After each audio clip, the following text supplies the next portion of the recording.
નવસારી પંથકમાં મેઘરાજાએ જમાવટ બોલાવી છે। શહેર અને જિલ્લાના અનેક વિસ્તારમાં વરસાદ થયો છે। જોરદાર વરસાદી ઝાપટાથી શહેરના રોડ પાણી થઈ ગયા। ભારે ઉખળાટ વચ્ચે વરસાદથી વાતાવરણમાં ઠંડક પ્રસરી છે। ત્યારે છેલ્લા કેટલાય સમયથી જે રીતે ગરમી અને ઉકળાટનું વાતાવરણ હતું તેમાં હવે નવસારીમાં જે રીતે મેઘરાજાએ એન્ટ્રી કરી છે અને મન મૂકીને વરસ્યા છે, જેના કારણે વાતાવરણમાં ઠંડક થઈ છે। ઘણી જગ્યાએ રસ્તા પર પાણી ભરાયાના દ્રશ્યો પણ જોવા મળ્યા। ત્યારે મેઘરાજાએ જમાવટ કરતા નવસારીના વાતાવરણમાં ઠંડક થઈ।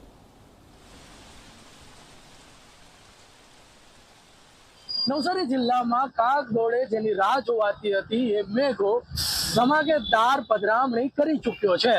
નવસારી શહેર સહિત આસપાસના વિસ્તારોમાં વહેલી સવારે જે કાળા ડિબાંગ વાદળો ઘેરાયા હતા એ 8 વાગ્યા બાદ વરસાદ જે પડ્યો છે એણે લોકોને ખુશહાલ કરી દીધા છે। ખાસ કરીને જિલ્લાના ખેડૂતોમાં પણ ખુશી જોવા મળી રહી છે।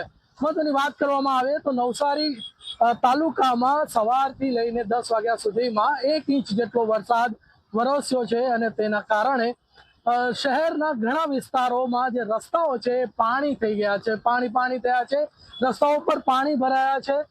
ખાસ કરીને વિજલપોરની વાત કરીએ તો અલકાપુરી વિસ્તાર, જે મારુતિનગર વિસ્તાર છે, ત્યાં આગળ પાણી ભરાવાના કારણે લોકોને હાલાકી વેઠવા પડી હતી અને જે શહેરના મુખ્ય માર્ગો છે ત્યાં પણ જે રસ્તાની બાજુમાં જે આપ જોઈ શકો છો કે જે પાણી ભરાયા છે તેના કારણે વાહન ચાલકોને મુશ્કેલી વેઠવા પડશે। મહત્વની વાત છે કે જે ખેડૂતો ચાતક નજરે વરસાદની રાહ જોતા હતા તેમના માટે આ વાવણી લાયક વરસાદ વરસી રહ્યો છે, જેથી ખેડૂતોના ચહેરા પણ મલકાયા છે।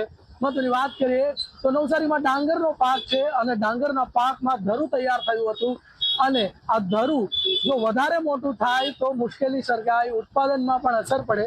ત્યારે આ વરસાદ મેઘાની મહેરબાની છે અને હવે ખેડૂતો ફેર રોપણી માટે જોતરાશે। ધવલ પારેખ, ઝી મીડિયા, નવસારી।